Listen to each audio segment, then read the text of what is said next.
Theory class එකේ අපි කතා කරන්නේ පුතේ පෙබරවාරි මාසේ ලාභ අරමුණු කරනගත් සංවිධාන මෙයාගේ ඇතුලේ තියරියයි පාස් පේපරුයි. මේකෙන් පස්සේ අපි පටන් ගන්නවා ඔයාලට කළමනාකරන ගිණුම්කරණය 14 15 16 පාඩම්. කුරුණෑගල සිමාස් තියෙනවා, කෑගල්ල ප්‍රෝටෝන් තියෙනවා. ඉතින් සිමාස් එකේ තියෙනවා ඉරිදා 8 ඉඳලා 10 වෙනකම්. ප්‍රෝටෝන් එකේ තියෙනවා සෙනසුරාදා 10යි කාල 12යි කාල. දෙවැනි එක තමා ඔයාලගේ රිවිෂන් ප්ලස් පේපර් ක්ලාස් එක විදිහට යන්නේක ප්‍රමිත. අපිට තව තියෙන්නේ ප්‍රමිත 3යි. මොනවද ප්‍රමිත 3? අයබාර, දීපල සහ තොග.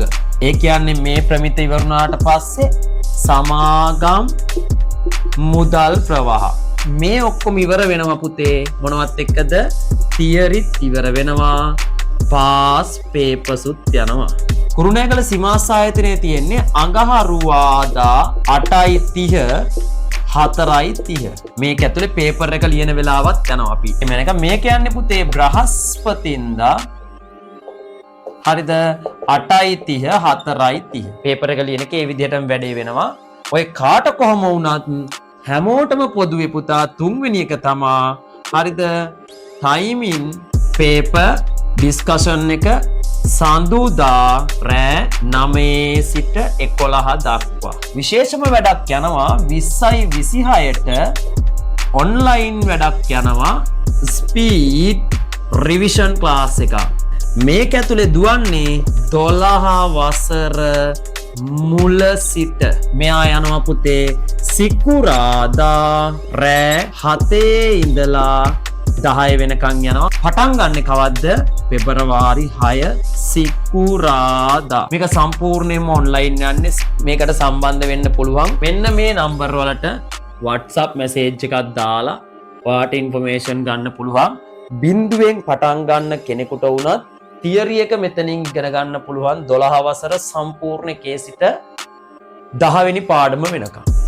ඊට පස්සේ 11 වෙනි පාඩමේ ඉඳලා ප්‍රමිතවල ඉඳලා ඔයාව මම වෙනවම අරන් එනවා. දැනට දීපල පිරියත තොග වලින් පටන් ගන්නවා ලබන සතියේ. ඔයාට සිද්ධ වෙනවා පුතා අපිත් එක්ක සතියට දවස් 2ක් වැඩ කරන්න. කොහොමද සතියට දවස් 2ක් වැඩ කරන්නේ? 12 වසර සිලබස් එක කවර් වෙන්න සිකුරාදා රෑ 7 ඉඳලා 9 වෙනකම් 13 වසරේ සිලබස් එක කවර් කරනවා. අඟහරුවාදා 8:30 2:30. මේ ටික ඉවර වුණාට පස්සේ මැනේජ්මන්ට් ඇකවුන්ටින් ටික අපි පටන් ගන්නවා. ජූනි ජූලි කියන මාස දෙකේ අපි ඔයාලට කළමනාකරන ගිණුම්කරණයේ කොටස. ඒ කියන්නේ 13 14 පාඩම 15 16 පාඩම් ටික සිකුරාදා ක්ලාස් එකට එනවා. ඒ කියන්නේ මෙතනදී 0 to 100 කියලා අපිත් එක්ක එන්නේ 12 වසරේ ටික ඉවර වෙනවා මැයි වෙනකොට. මැයි මාසයෙන් ඉඳලා ජූනි ජූලි කියන මාසවල සහ අගෝස්තු පළවෙනි සතිය වෙනකොට අපි කළමනාකරන ගිණුම්කරණයේ මේ පන්තියේදී ඉවර කරනවා. එතකොට සතියට දවස් 2ක් වැඩ කරනවා. සිකුරාදා 7 10 ඒ වගේම අඟහරුවාදා 8:30 2:30. මම දැන් ඔයාට එකතු කරන්න යන්නේ මීට අමතරව සඳරුවන්සගේ ක්ලාස් එකේදී ඔයාට හම්බෙන ස්පෙෂල්ම ගිෆ්ට් එක තමයි පුතේ ඔයාව බිඳුවේ ඉන්න කෙනෙක් වුණත් හොඳ රිසල්ට් එකකට ගෙනියන්න අපි ගාව තියෙන ඩේ ප්ලෑනින් බුක් එක. ඩේ ප්ලෑනින් බුක් එකට අදාළව තියෙන දිනකට පැය 4 ගානේ වැඩ කරන්න ඕන. හෝම්වර්ක් ගන්න බෑ, නෝට් ලියන ඒවා ගන්න බෑ, රෙකෝඩින් ගන්න බෑ, පන්ති ටයිම් ටේබල් ගන්න බෑ. පැය 120ක් කවර් වෙන්න ඕන. පැය 120කට අඩුවෙන් තිබුණොත් එයා අනිවාර්යෙන් 50 ගානේ ගෙවන්න ඕන. පැය 112ක් නේ. 112ට වඩා වැඩි වුණොත් එයා අනිවාර්යෙන්ම එයාට අපි රුපියල් 200 ගානේ ගෙවන්න රෙඩි වෙලා ඉන්නවා. මේකේ අලුත්ම කොටස තමයි ඔයා මේන්ටේන් කරන්න ඕන ෆයිල් 3. මේ ෆයිල් 3 ඇතුලේ තියෙන්න ඕන ඔයා මාසෙට අදාළ කරන වැඩ ටික. ඒ වැඩ ටික ගොනුගත කරන්න ඕන. A3 කොලයක් ගත්තනම් A3 කොලයක් මේ විදිහට අරන් දෙකට නමලා මේක හදාගත්ත හැකි මෙන්න මේ විදිහට. දවස අපි හිතමු අද දවස කරේ කියලා 2:2.